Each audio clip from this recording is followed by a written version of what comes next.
Queridos irmãos, queridas irmãs, que a paz de Jesus esteja com todos nós. Aproximadamente 800 mil pessoas desencarnam por ano vítimas do suicídio. Se estima que o número de pessoas que tentam suicídio e não logram êxito é da ordem de 5 vezes maior até 10 vezes maior. Ou seja, a cada 40 segundos, nós temos uma pessoa que desencarna pelo suicídio. Esse dado transformado num dado diário nos diz que no mundo, aproximadamente 2.200 pessoas morrem por dia vítima do suicídio. Esse dado não é um dado que se revela agora. Nós estamos mais ou menos desde 2010 com os mesmos números. Ou seja, nós poderíamos dizer que nos últimos 10 anos nós perdemos quase 9 mil pessoas para esse desencadear do desencarne. Só para nós termos uma ideia, a Covid-19 já matou no mundo, desde que começou, cerca de um pouco menos de 400 mil pessoas, o que já é um número absurdo. Então, nós podemos dizer que só o ano passado nós tivemos 2 vezes mais mortes do que deu a Covid em toda a pandemia por causa do suicídio. E as pessoas que se debruçam sobre o estudo do porquê ocorre o suicídio, especialmente tratando das pessoas que sobrevivem às tentativas de suicídio, nos dizem que existe uma estrita relação entre o suicídio e a perda do sentido da vida. Ou seja, as pessoas apresentam um vazio existencial. As pessoas relatam que passaram a ter uma vida sem sentido. Outros especialistas têm concordado que a pessoa que comete suicídio não se sente amada. É importante nós dizermos que não é que ela não seja amada. Ela não se sente amada, que é uma coisa diferente. Às vezes ela está cercada de amor, mas ela não consegue se aperceber disso. Então, nós podemos concluir que para todos nós vivermos em plenitude, nós precisamos ter uma razão de viver, um objetivo, uma meta que nós desejamos realizar. Sem isso, nós temos o vazio existencial.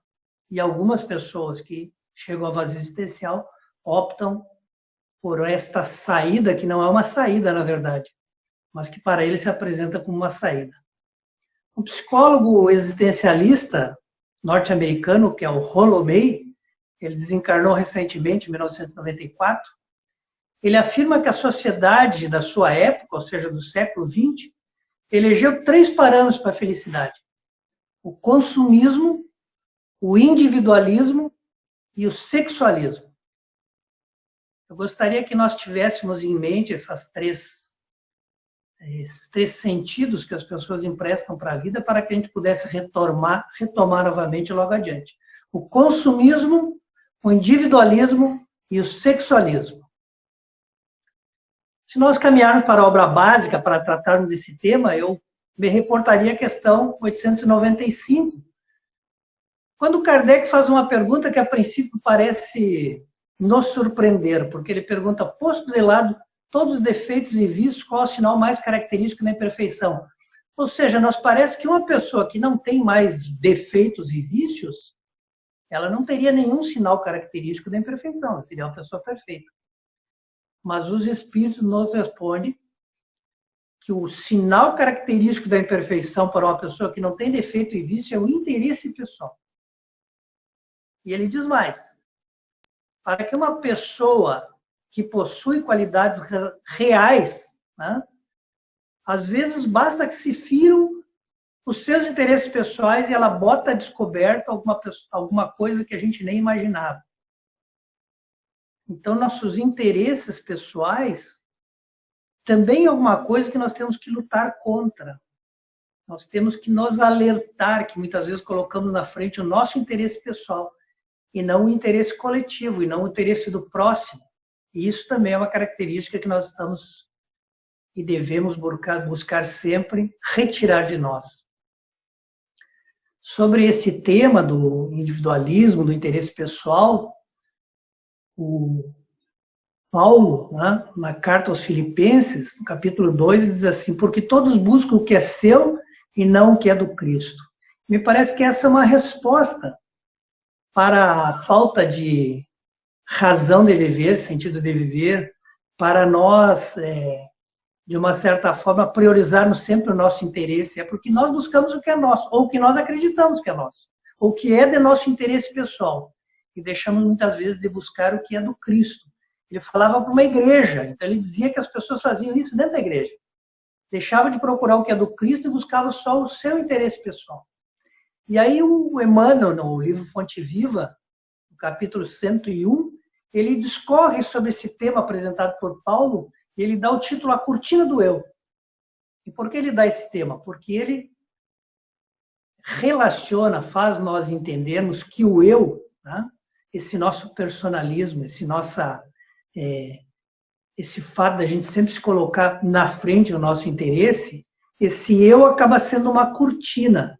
E que nós olhamos o mundo atrapalhado por essa cortina que está na frente. Que essa cortina está entre a nossa visão e o mundo. Então ele diz que quando nós estamos atrás da cortina do eu, né, nós conservamos uma cegueira lamentável diante da vida, porque a gente não vê a vida como realmente ela é. Ele diz, por exemplo, no lar, né, os nossos seres mais queridos, se eles demonstram um ponto de vista diferente do nosso, instintivamente nós deixamos de ter a mesma afeição. Nós começamos a enfraquecer a afeição que tínhamos pelo nosso ente querido. E nos alerta que mesmo no próprio serviço do bem, ou seja, quando nós saímos do nosso lar, ou quando nós realizamos no próprio nosso lar, mas quando nós nos devotamos a praticar o bem que Jesus nos ensinou, né, e ele nos alerta, nós somos iniciantes nisso, estamos aprendendo, ele diz que ainda assim no serviço do bem nós colocamos uma percentagem de capricho individual que é sempre enorme. Ou seja, a gente faz o bem desde que seja do meu jeito, da minha forma, como eu quero fazer, como eu penso, como eu entendo. E não como Cristo nos ensinou. Então ele diz assim, se o serviço evolui, e essa evolução não é o nosso pensamento, mas é o pensamento do outro irmão, que tem um entendimento até melhor que o nosso, nós diminuímos o interesse. A gente diz, eu não vou mais participar, eu não estou gostando muito desse trabalho. Normalmente a gente então se afasta. Ele ainda nos lembra que se a gente tem que doar alguma coisa, a gente até às vezes faz com alguma facilidade. Mas quando nós temos que aceitar trabalhar com alguém que está à nossa frente, que tem um entendimento melhor, que sabe fazer melhor, que tem condição de dar um rumo melhor para o trabalho no bem, nós então não temos a boa vontade de cooperar, né? Nós normalmente nos distanciamos e ficamos protegendo o nosso interesse pessoal, né? Sem nos preocupar com o interesse coletivo de todos. O livro Perturbações Espirituais, que é um livro que o Divaldo psicografou em 2015, ou pelo menos que veio a lume em 2015, que é do autor espiritual Manuel Filomeno de Miranda, ele trata um pouco disso, de alertar nós que somos trabalhadores do bem na casa espírita, né? Sobre os diversos descuidos que nós cometemos com deveres que a gente assumiu antes de renascer, antes de reencarnar. Nos alerta sobre as responsabilidades morais que nós assumimos antes de reencarnar na tarefa do bem, na tarefa de Jesus Cristo, que muitas vezes nós começamos pelo interesse pessoal descuidar, não fazê-lo, adiar para mais adiante, para uma outra encarnação, para uma outra possibilidade, simplesmente porque o nosso interesse pessoal não está contemplado nessas atividades. E daí ele nos alerta que, nesse momento de transição, são muitas as forças das sombras, espíritos ignorantes, que agem exatamente no sentido de impedir que o nosso planeta Terra realmente transponha essa transição. E essa transição só será realizada se nós nos voltarmos para nosso Senhor Jesus Cristo. Ou seja, se nós buscarmos as coisas do Cristo na palavra de Paulo. Então ele diz assim que esses espíritos das sombras, eles se reúnem em bandos e até cidades, onde eles acham que ali eles estão livres de qualquer interferência de Deus. E ali, reunidos em bandos, eles lutam com ferocidade contra o amor e a solidariedade que é o ensino principal de Jesus Cristo. E quando eles observam nós espíritas, e nós nos denominamos o cristianismo redivivo, o cristianismo renomado na sua natureza inicial, eles então nos enxergam como adversários. E muitas vezes vêm para dentro da nossa casa espírita para impedir que o trabalho se realize. Qual a melhor forma de você impedir a realização, se não tocar as nossas dificuldades morais, fazendo com que nós recuemos, com que nós, no sentido que o nosso interesse pessoal foi tocado, que nós precisamos nos afastar para não sermos colocados numa situação que não desejamos viver. Tá? Então, começam verdadeiros processos obsessivos dentro da casa espírita, o que não deixa de acontecer com qualquer ambiente onde as pessoas se disponham ao bem. Então, a partir do capítulo 9, ele começa a nos contar uma história onde ele fala de uma sociedade espírita que foi cercada por espíritos desencarnados que eram inimigos de Jesus Cristo. E eles inspiraram que as pessoas que eram inescrupulosas, de boa aparência, começassem a frequentar aquela casa. Mas não com os propósitos reais que Jesus nos ensinou de renovação íntima, mas com o propósito de se exibir, de obter poder e grandeza. E assim começaram a ter vários problemas, como disputas pelos cargos diretivos da casa. As reuniões mediúnicas começaram a apresentar certas excentricidades que não estão na codificação de Kardec. Um grupo passou a combater o trabalho de desobsessão, sugerindo que deveriam ser usados somente serviços terapêuticos, de ordem da psicologia. Surgiram vários descontentes com o que a administração atual estava fazendo, e aqueles espíritos mais afetos à fidelidade a Jesus começaram a orar, pedindo socorro. E esse socorro, então, foi enviado. E quem estava à frente desse grupo de socorro era exatamente Bezerra de Menezes. Então, Bezerra de Menezes propôs uma reunião para que, então, se fizesse uma catarse daquela situação, né? Para que se encontrasse uma solução para aquela situação que foi criada dentro da casa espírita. E nessa reunião, então, quando eles se reuniram e começaram as orações para que pudessem contar com o apoio dos bons espíritos, eles perceberam que diversos espíritos entraram em tumulto na reunião, né? Como se fosse um bando de vândalos, né? E mostravam ira, presunção, né? Chegaram como se quisessem realmente acabar com a reunião. Então, aquele visitante que parecia ser o líder, ele se aproximou de uma médium de nome Vicença, enquanto os outros que estavam com ele, cada um se aproximou de algum médium, né? Tentando, então, tumultuar a reunião. E esse visitante, que era provavelmente o chefe do grupo, então começou a falar através da médium, primeiro no seu idioma, e logo depois, então, através dos mecanismos da mediunidade, essa comunicação começou a ser, então, entendida por todos na língua portuguesa. E ele dizia na reunião que aquela comunidade, aquele centro espírita, não pertencia mais a Jesus, que agora pertencia a eles, né? Que no início ela até se vinculou a Jesus, mas agora ela estava desvinculada. E que eles acreditavam em Maomé, que era o mais perfeito mensageiro de Deus, a quem eles veneravam. E dizia então que eles iriam implantar no mundo o Islã, independente do esforço que tivesse que fazer para isso. Dizia, desde as batalhas de Meca e Medina, que entendemos a necessidade de combater o demônio que tomara conta de grande parte do mundo. Nós sabemos que as batalhas de Meca e Medina, né, que transcorreram durante a Primeira Guerra Mundial, elas representaram uma revolta quase interna do islamismo, quando o xerife de Meca, né, incomodado com o Império Otomano, que também era islâmico, mas que se uniu na Primeira Guerra Mundial à Europa para fazer parte, então, dos aliados, né? Ele, então, se incomodou com isso, porque isso representava você ceder no campo da religiosidade, porque aqueles europeus não eram muçulmanos. Então, ele se rebelou e essa luta interna entre Meca e o Império Otomano, ela acabou, então, despertando eles de verificarem que as pessoas, às vezes, por interesse pessoal, poderiam, inclusive, abrir mão daquilo que no entendimento deles, era ensinado pelo Islã. Então ele dizia que as massas eram muito rebeldes e que a verdade estava entorpecida, as pessoas não enxergavam mais.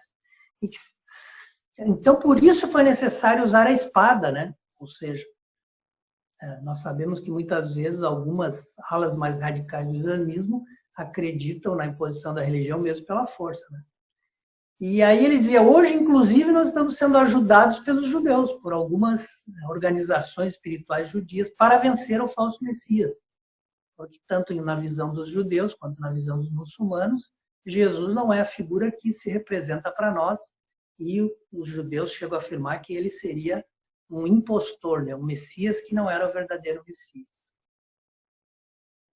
Existem vários fatos históricos que foram citados então por ele, que são exatamente essas relações do povo que se diz cristão, ou em alguma ordem católico, né? Porque era a religião mais forte, vamos dizer assim, na Idade Média até o Iluminismo. Ele começa a citar as batalhas que foram travadas entre os cristãos, lamentando sempre, né, que eles acabaram sendo prejudicados, como é o caso das lutas de Córdoba, né, que hoje é território da Espanha, quando Fernando III de Leão e Castela, em 1236, conseguiu expulsar os muçulmanos de Córdoba, que tinham se instalado já no século XVIII, no continente europeu, propriamente onde hoje nós conhecemos por Espanha. Em 1492, mais uma derrota, que foi Granada, quando os reis católicos Fernando e Isabel praticamente fundaram a Espanha, né, ao se casarem, e eles então adotaram o catolicismo, proibiram as outras religiões e perseguiram, expulsando daquela que então era a Espanha nascente, todo aquele que não praticasse o catolicismo. E a última batalha contra os muçulmanos foi exatamente Granada. Citou também a Batalha de Lepanto, né, que foi uma batalha organizada por um bloco europeu que tentava retirar os muçulmanos de uma expansão que eles tinham sobre todas as cidades que cercavam o Mediterrâneo. Essa batalha foi em 1571, quando eles conseguiram efetivamente, então, o recuo dessa progressão que os islãs estavam tendo sobre a Europa.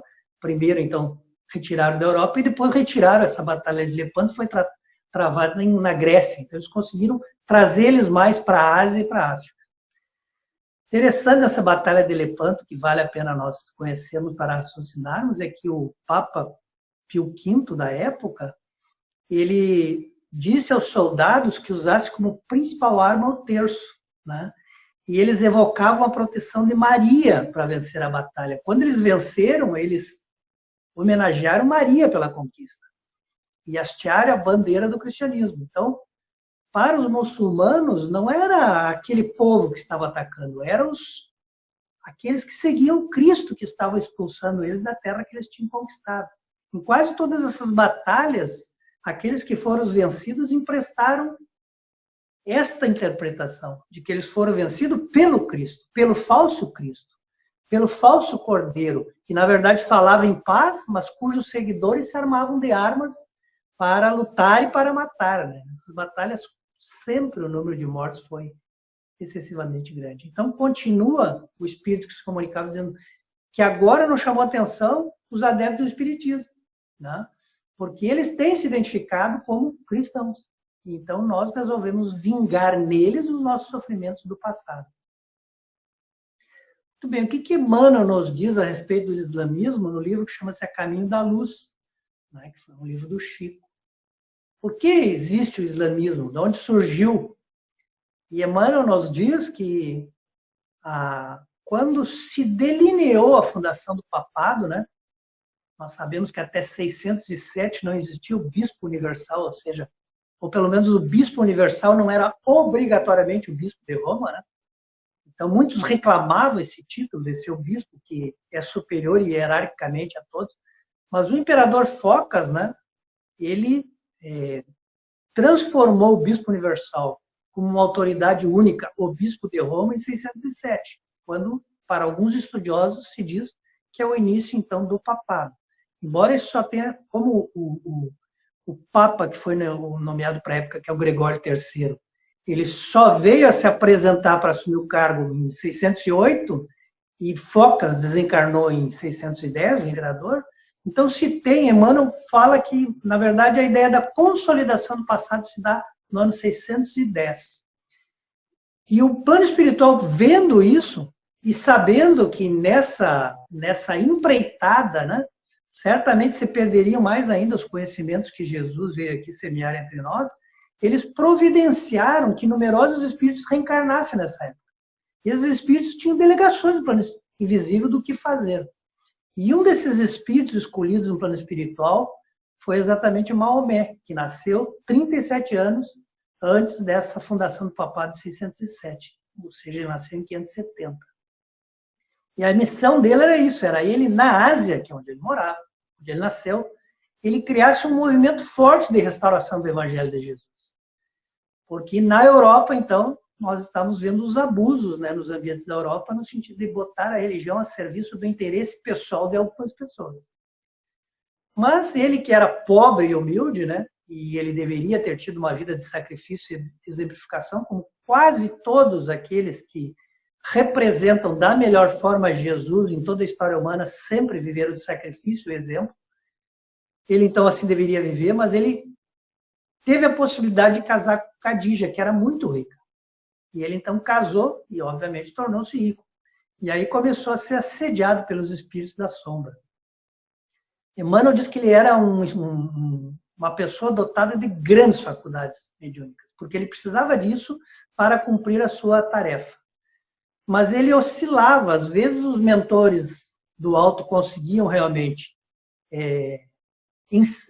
transmitir, intuí-lo para boas coisas, e às vezes ele era, na verdade, intuído pelas sombras, ele não conseguia definir que tipo de inspiração ele estava tendo, se a positiva ou se a má influenciação.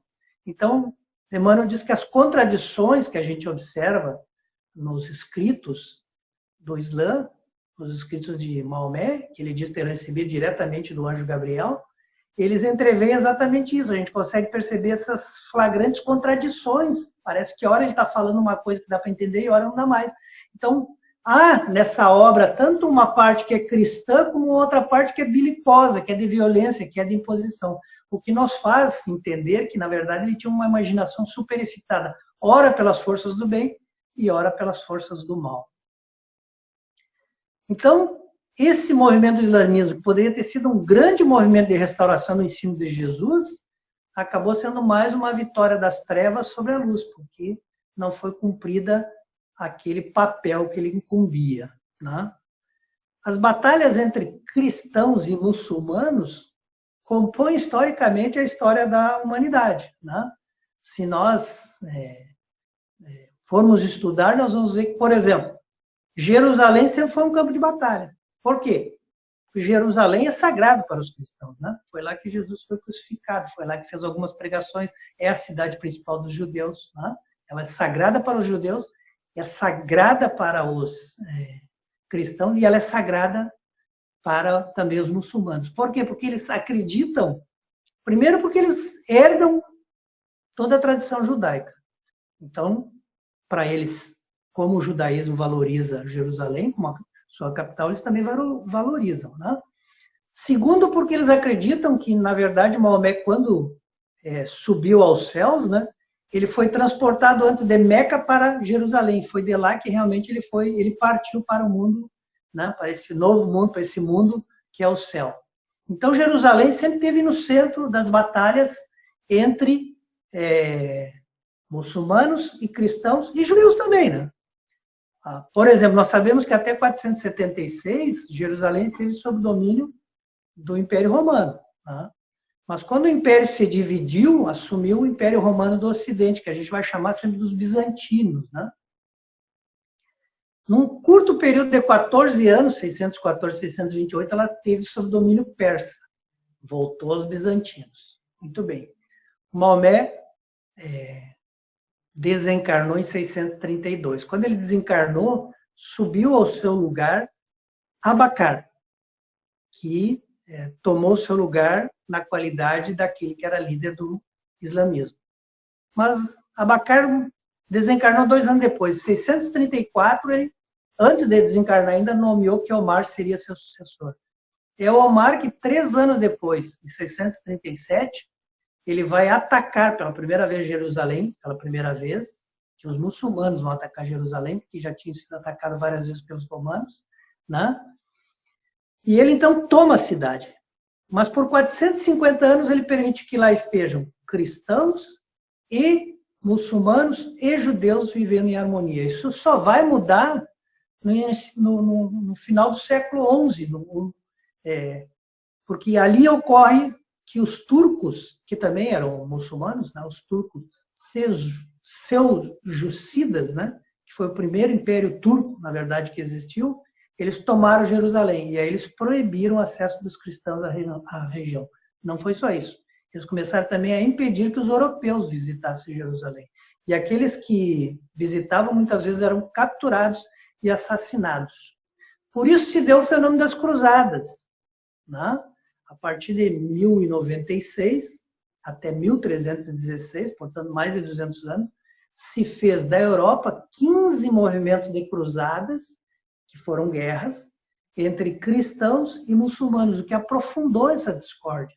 Se estima que mais de 2 milhões de mortos sucumbiram nessas 15 cruzadas, né? E elas eram exatamente isso, a tentativa do povo cristão retomar Jerusalém. Então, nós conseguimos perceber onde está toda essa dificuldade de convivência entre cristãos e muçulmanos, né? Dessa ira que existe entre os dois povos. Muito bem. E por que tudo isso nós nos perguntaríamos, né? Por que nós caminhamos com a mensagem de Jesus nesse sentido, de mais fazer guerra e matar em seu nome, do que realmente viver aquilo que ele nos ensinou? Eu responderia citando exatamente Paulo, que eu citei agora há pouco na carta aos Filipenses. Ele diz, porque todos buscam o que é seu e não buscam o que é do Cristo. É por isso que nós conseguimos utilizar tão mal a mensagem de Jesus. Emmanuel, no Fonte Viva, conforme eu disse, diz assim, ó, nos próprios serviços do bem, porque representar Jesus, ser da sua igreja, é um serviço do bem. Né? Ele diz, a nossa percentagem de capricho individual é invariavelmente enorme. Mesmo no serviço do bem, a gente só pensa nos nossos caprichos e não no Cristo. E a questão do Livro dos Espíritos, citado, 895, diz que às vezes basta que se fira a corda do nosso interesse pessoal para que tudo fique a descoberto, para que a gente realmente se lance a uma batalha. Por isso que nós precisamos eliminar de nós a maneira com que nós temos vivido até então. Vamos recordar o que o psicólogo Rollo May disse sobre os parâmetros que nós temos elegidos para a felicidade. Consumismo, individualismo e sexualismo. A gente acha que é isso que vai nos fazer felizes. Divaldo diz uma coisa interessante. Ele diz que quando a gente passou a ter a razão, né, quando nós ganhamos o lóbulo frontal no nosso cérebro, nós já tínhamos 3 instintos bem dominados. Comer, dormir e reproduzir.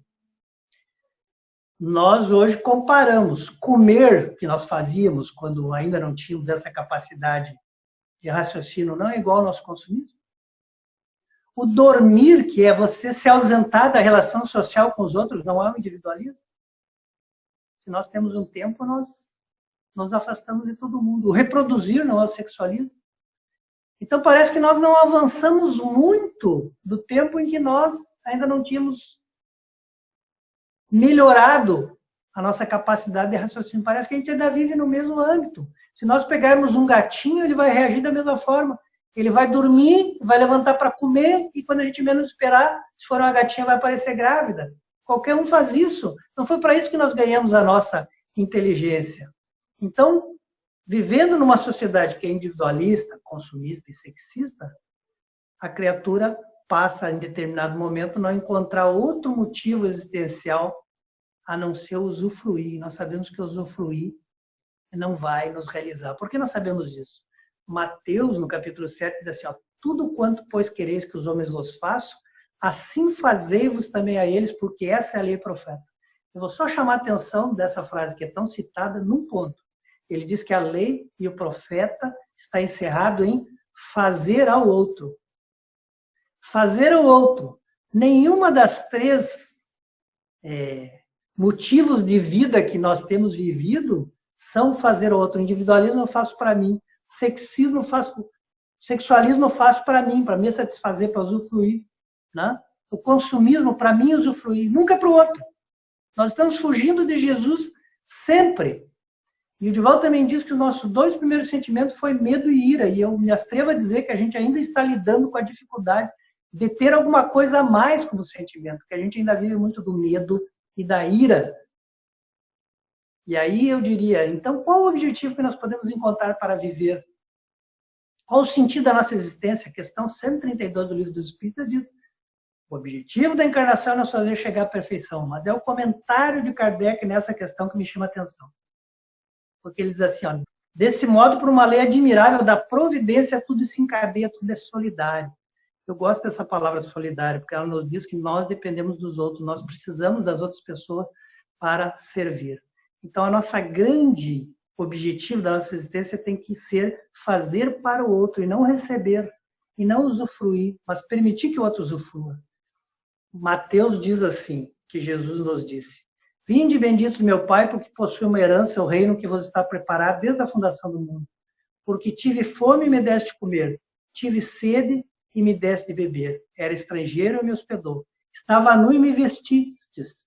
Adoeci e me amparaste. Estive na prisão e você foste me ver. E aí as pessoas perguntaram para Jesus: mas eu não fiz tudo isso? Jesus respondeu: em verdade vos digo que quando o fizeste a um desses pequeninos, é a mim que o fizeste. Então, quando nós falamos em não querer as coisas que são nossas, mas a do Cristo, é servir o Cristo. Como se pode servir ao Cristo? Nós só podemos servir o Cristo servindo ao próximo.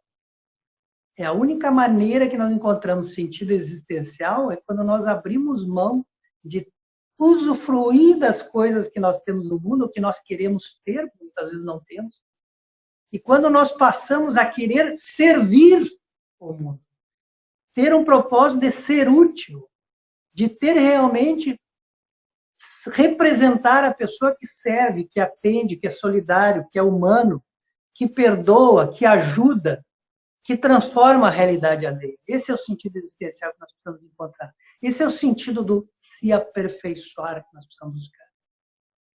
Não adianta nós nos encerrarmos a continuarmos praticando aquilo que é extinto.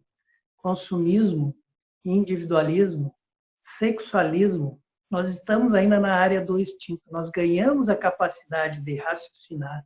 Nós ganhamos implementos cerebrais para que nós use a nosso favor. E hoje nós já entendemos que o que nos favorece é nós buscarmos as coisas de Cristo. Que Jesus nos ampare hoje e sempre. Que assim seja.